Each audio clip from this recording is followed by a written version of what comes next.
सही बुखारी किताब इल्म के बयान में हदीस नंबर 91।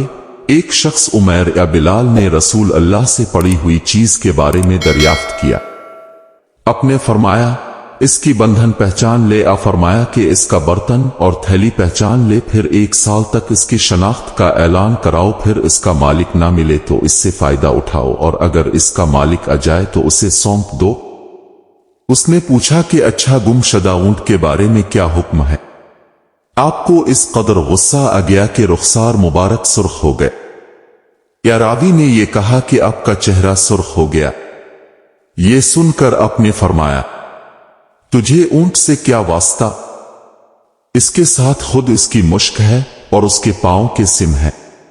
वो खुद पानी पर पहुंचेगा और खुद पी लेगा और खुद दरख्त पर चढ़ेगा, लिहाजा इसे छोड़ दो यहां तक कि इसका मालिक मिल जाए।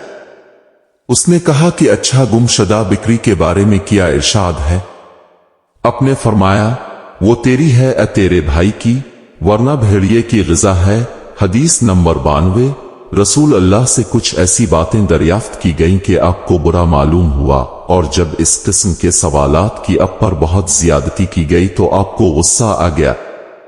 फिर आपने लोगों से फरमाया, अच्छा, अब मुझसे जो चाहो पूछो। तो एक शख्स ने दरियाफ्त किया कि मेरा बाप कौन है? आपने फरमाया, तेरा बाप हज़ाफ है। फिर दूसरा आदमी खड़ा हुआ और उसने पूछा कि या रसूल अल्लाह, मेरा बाप कौन है? आपने फरमाया कि तेरा बाप सालम शीबा का आजाद करदा गुलाम है।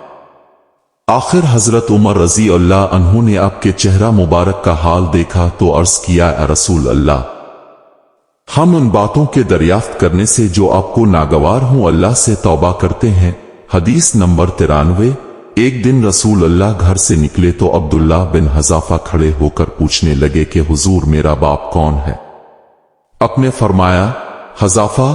फिर अपने बार बार फरमाया कि मुझसे पूछो।